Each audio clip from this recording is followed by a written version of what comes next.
በእሳት ላይ እሳት ልብ አንጠልጣይ የህይወት ታሪክ ክፍል 8 ደራሲ ሰሚራ ሰምሃን ተራኪ ረዚቃ መሐመድ። ለቻናላችን አዲስ ከሆናችሁ ላይክ፣ ሼር፣ ሰብስክራይብ በማድረግ ቤተሰቦቻችን እንድትሆኑ በአክብሮት እንጋብዛችኋለን። እንባይን እያዘራው ወደ ተባለለት ወህኒ ቤት ከፖሊሶቹ ጋር በአጀብ ሄድን። ለአንድ ወራት ያህል የነበርኩበት ጣቢያ ውስጥ ነበር። አሁን ግን መቼም ልወጣበት ወደማልችለው የዘመናት ቤት ነው የገባሁት። ከምንም በላይ እየጎዳኝ ያለው እስር መሆኑ አይደለም። ከእስር በላይ እድሜ ሙሉ እዚህ እንደማሳልፍ ማወቅ አይደለም። እየጎዳኝ ያለው ከነስሊሃን ጋር መሆን መፈለጊ ነው። አሁንም ደጋግሜ ራሴን ከሷ ጋር ማግኘት መናፈቂ ነው። በቃ ከሷ ጋር ከሆንኩኝ ገደልም ልግባ፣ ጫካም ይሁን የትም ልሆን ግድ አልነበረኝም። ምክንያቱም ለመኖር የሚቀረኝ እና እንድጓጓ የሚያደርገኝ አንድ የሷ መኖር ብቻ ነው። የዓለምን ክህደት አይቼ ስዞር የእሷ አስተሳሰብ ተስፋ ይዘራል፣ ህይወት ያለመልማል። ዓለምን ከአንቺ ጋር ካልሆነ በቃኝ አልፈልግም ማለት ያቃጥላል።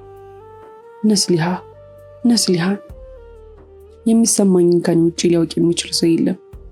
የሄድነው ከከተማ ውጭ ካለ እስር ቤት ነው ስላችሁ መጨረሻቸው በዛ እስር ቤት ውስጥ የሚሆኑ ሰዎች ብቻ የሚገኙበት ከባድ ወንጀል፣ እንደኔ በጅምላ የሰው ግድያ የፈጸሙ፣ አንዳንዶቹ ደግሞ ጾታዊ ትንኮሳ በከባዱ ያደረሱ፣ በቃ በጣም ለመስማት የሚዘገንኑ ተግባራትን የፈጸሙ ባለ ታሪኮች ይገኛሉ እላችኋለሁ።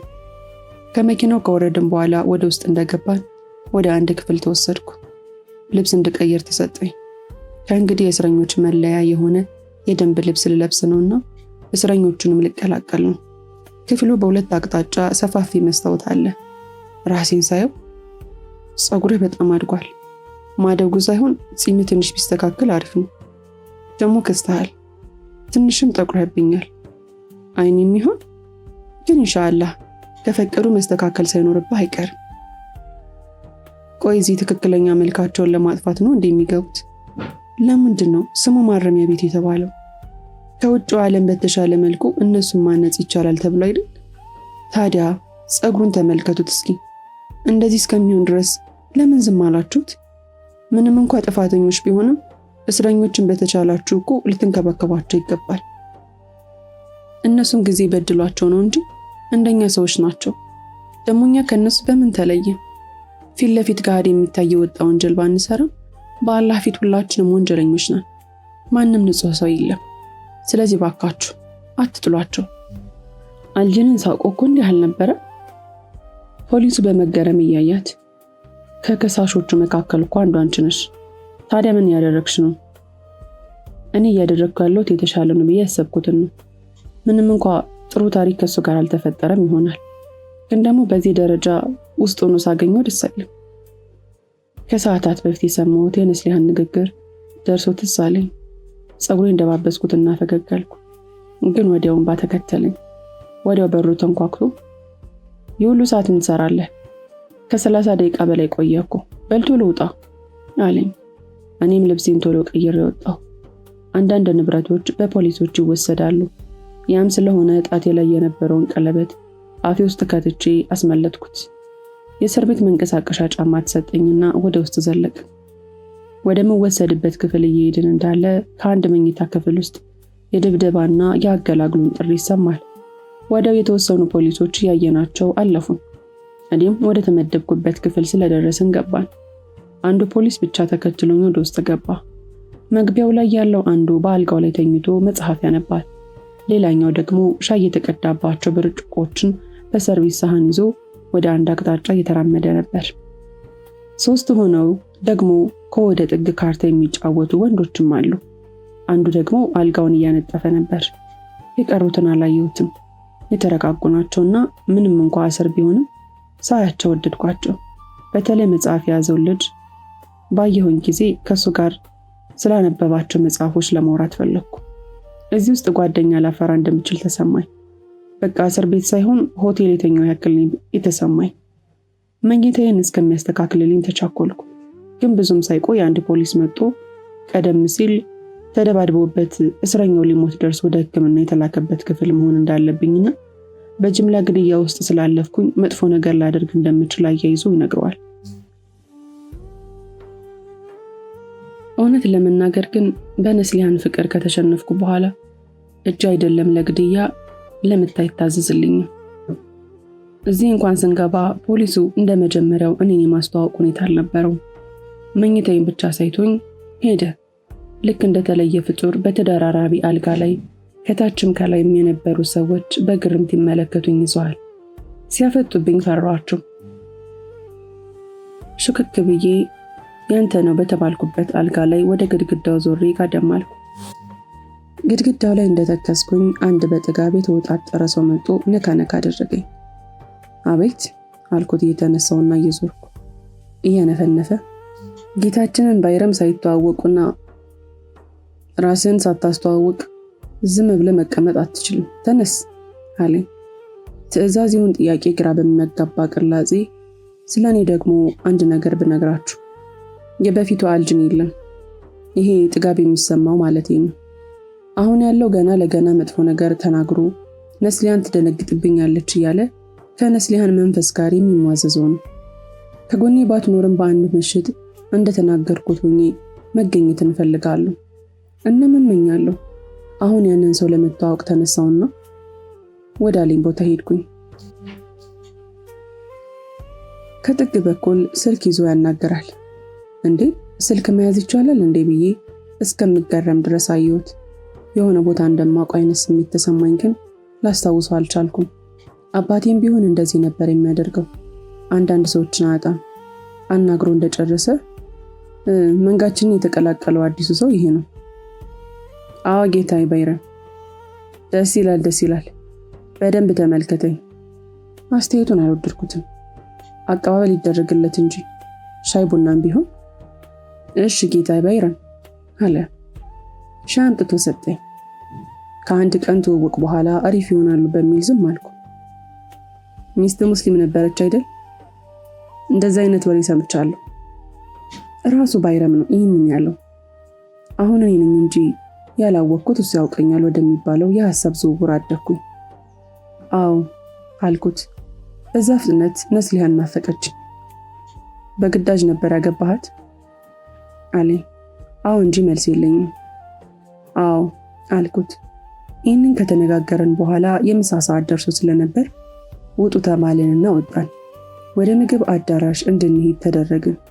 ምግብ እያነሳን መቀመጫ ወንበሮች ጋር ከተቀመጥን በኋላ ተመገብንና እረፍት ተብሎ በሽቦና በግንብ በታጠረ ግቢ ውስጥ ተለቀቅን። ከጥግ ላይ ፖሊሶች ይቆማሉ፣ ይቆጣጠራሉ። በዚህ ሰዓት ግጭት የሚፈጠር ይመስለኛል። ከዛ አንጻር ነው ወደ አንድ ፖሊስ ተጠግቼ ሰላምታ አቀረብኩለት። ርቀቱን ጠብቆ እየቆመ ምን ፈለክ አለኝ። ለሰላምታ ምላሽ ሳይሰጥ መጽሐፍቶችን ማግኘት እችላለሁ አልኩት። ያን ሰዓት ትንሽ አቅማምቶ ሁኔታዬን ካየ በኋላ ምን አይነት መጽሐፍ ነው የምትፈልገው? ቢሮ አሳውቅልሃለሁ። ሃይማኖታዊ? ለነገሩ ምን ሃይማኖት አላችሁና አለ።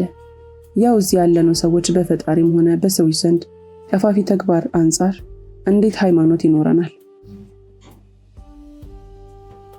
በፊት ቢሆን ዘልዬ ላንቋ አማረኝ ነበር። ዛሬ ግን ስለራሴ ይበልጥ አሰብኩ። መለወጤ ፈገግ አስባለኝ። ነስሊሃን ይህንን አይታ ቢሆን ደስ ይለኝ ነበር። ምን ያስቃል? ጤነኛ አይደለም እንዴ ሲለኝ ፖሊሱ ከእንቅልፍ እንደነቃ ሰው ብንናልኩ። ቢሮ ጠይቄ መልሱን ወደ ማታ አሳውቅሃለሁ። ደግሞ እናንተ አነበባችሁ አላነበባችሁ አለኝ። ዝም አልኩት። ወደ መኝታ ክፍላችን ገባን። አመሻሽ ላይ ቀደም ሲል ያገኘሁትና ያናገርኩት ፖሊስ አስጠራኝ። ሄድኩና ግቢ ውስጥ ወደ ነበረው ቢሮ ተወሰድኩ። ከ20 የማይበልጡ መጽሐፍ ተቀምጠዋል። እንድመርጥ ቀረበልኝ። 6ቱ ሃይማኖታዊ መጽሐፍት ሲሆኑ የተቀሩት ደግሞ ስለ ቢዝነስ፣ ስለ ዓለም አንዳንድ የዊሊያም ሼክስፒር እና የሄሪ ልቦለዶችም አሉ። ከነዛ መካከል አንድ መጽሐፍ እይታዬን በሙሉ ሰረቀኝ። ሽፋኑ ላይ አንድ ሱፍ የለበሰ የእይታ መነጽር ያደረገ ፂማም ሰው ይታያል። መልኩ ከአባቴ ጋር ተመሳሰለብኝ። አባቴም ፂሙ እንደዚህ ነበር። በቤተሰባችን ውስጥ ፂማችን ሞላ ያለ ነው፣ ግን ከአባቴ ውጪ ፂሙን የሚያሳድግ የለም። ይህንን አስተውዬ አይኔን ወደታች ሳወርድ አንድ ጽሑፍ ነበረው። በዶክተር ዛኪር ይላል። አይሁዶች በኢስላም መነጽር። በደንብ አየሁትና መጽሐፉን እንደምፈልገው ተናገርኩ። እሱን ከወሰድኩኝ በኋላ ተጨማሪ ሌላም ስለ እስልምና የሚያወሩ መጽሐፍቶችን ይዤ ሄድኩኝና ወደ ክፍሌ ገባሁ። ጥጌን ይዤ ለማንበብ ተዘጋጀሁ። ሁሉም እርስ በርስ ስለተለማመደ የየራሱን ወሬ ያጉረመርማል።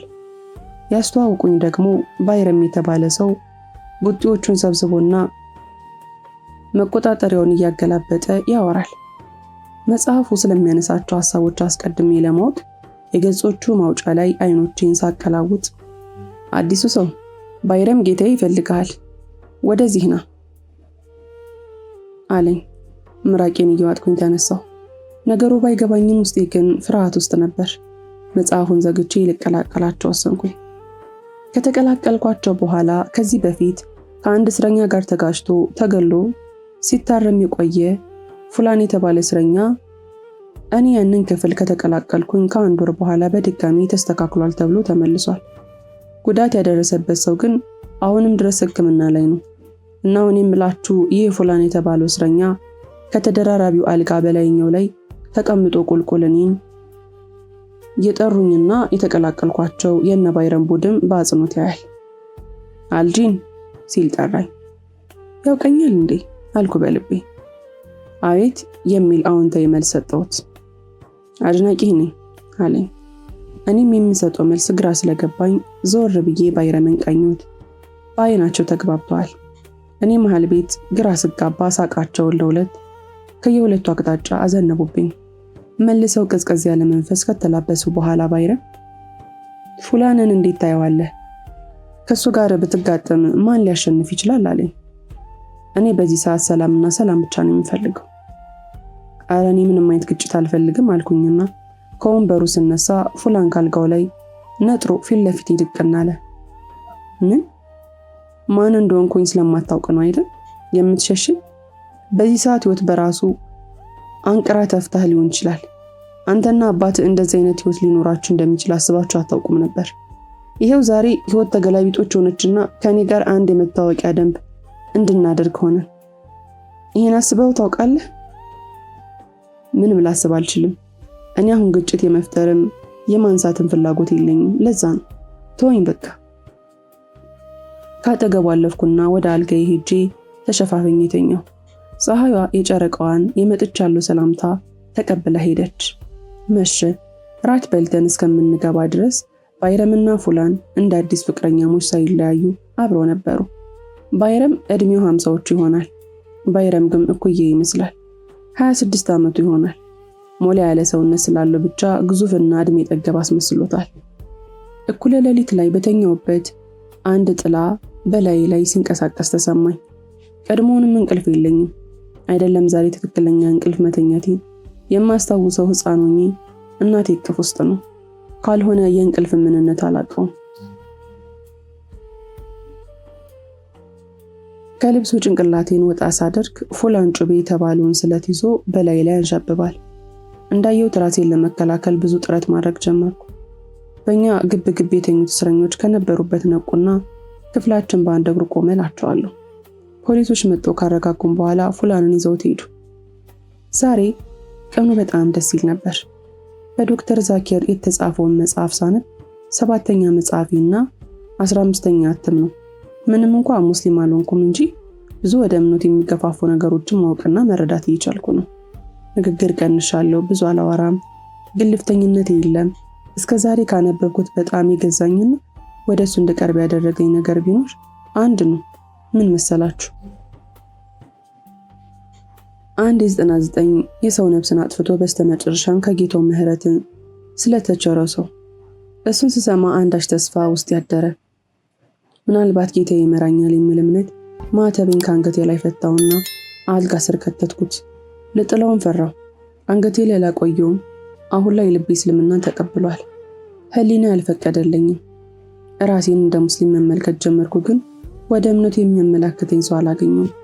ሙስሊም እስረኞች ከኛ ጋር የሉም። እስር ቤቱን ከተቀላቀልኩኝ ድፍን 8 ወራት ተቆጠሩ።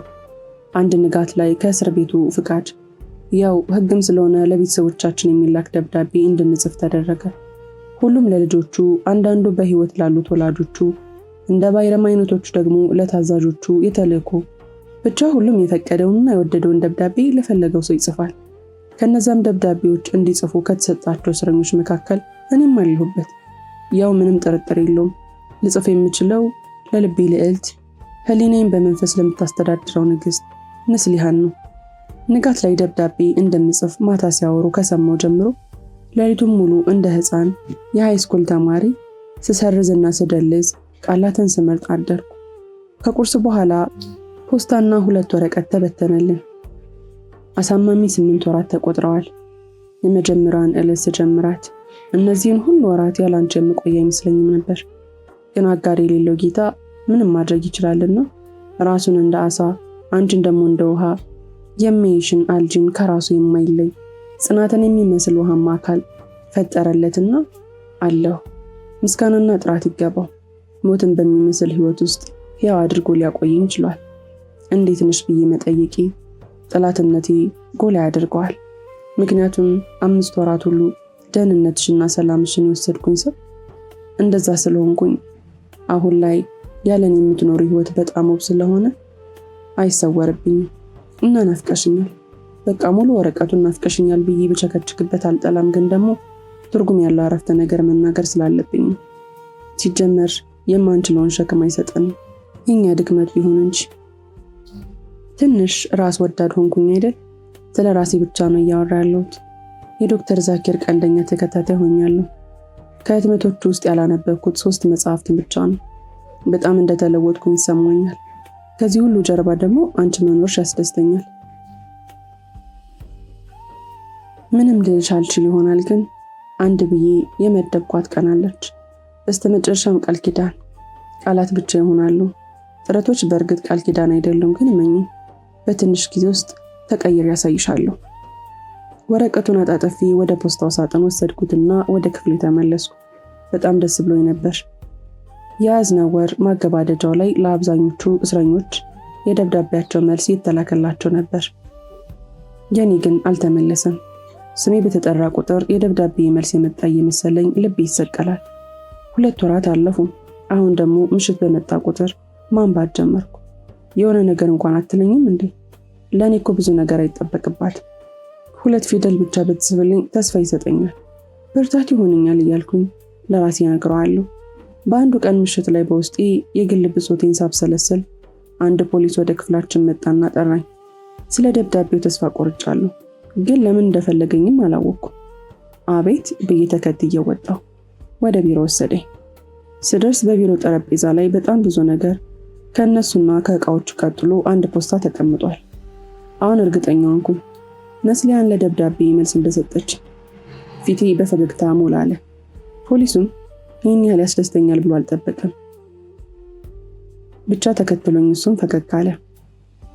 እዚህ ጋር የምትመለከተው በሙሉ ከወይዘሮ ነስሊሃን ፉአድ ከተባለች ግለሰብ የተላከለ ስጦታ፣ አንዳንዱም ደግሞ በፍተሻ ሰዓት አይተነው ነበር። መጽሐፍትና ለአረበኛ ንባብ እገዛ የሚውል መሳሪያ ነው። ፍላጎት ከሆነ አሁኑኑ ማየት ትችላለህ አለኝ። እሺ ብዬው እንደ ልጅ የተፍለቀለኩ የመጣልኝን ፊት ለፊታቸው ማየት ጀመርኩ። ግን በዚህ መሃል አንድ ጥያቄ ጭንቅላቴ መታኝና ፖሊሱን ጠየቅኩት። ምን ስትል ነበር የሰማሁት አለቃ? ይቅርታ ወይዘሮ ነው ያልከው? አላገባችም እኮ። ስሟን አስተካክለው አልኩት። እሱም ፈገግ ለማለት እየሞከረ አይ የተባልኩት እንደዛ ነው፣ ፖስታውም ላይ ወይዘሮ ተብሎ የተጻፉ አለኝ። ግር እያለኝም ቢሆን እርሽ ብዬ ተጨማሪ ጥያቄ ሳልጠይቀው ስጦታዎችን ይዤ ወደ ክፍሌ ከ2 ፖሊሶች ጋር ተመለስኩ። ሁሉም እንደ አዲስ ፍጥረት በአግራሞት ይኛል። አብዛኞቹ ግን ተኝተው ነበር። እንዳረብሻቸው በማሰብ ቀስ ብዬ በካርቶን የያዝኳቸውን ዕቃዎች ከአልጋዬ ስር አስገባውና ደብዳቤውን ለመክፈት ተጣደፍኩኝ። ክፍል 9 ይቀጥላል። ታሪኩን ከወደዳችሁት ላይክ፣ ሼር እና ሰብስክራይብ ማድረጋችሁን እንዳትረሱ። ስለምትከታተሉንና ከኛ ጋር ስለሆናችሁ ከልብ አድርገን እናመሰግናችኋለን።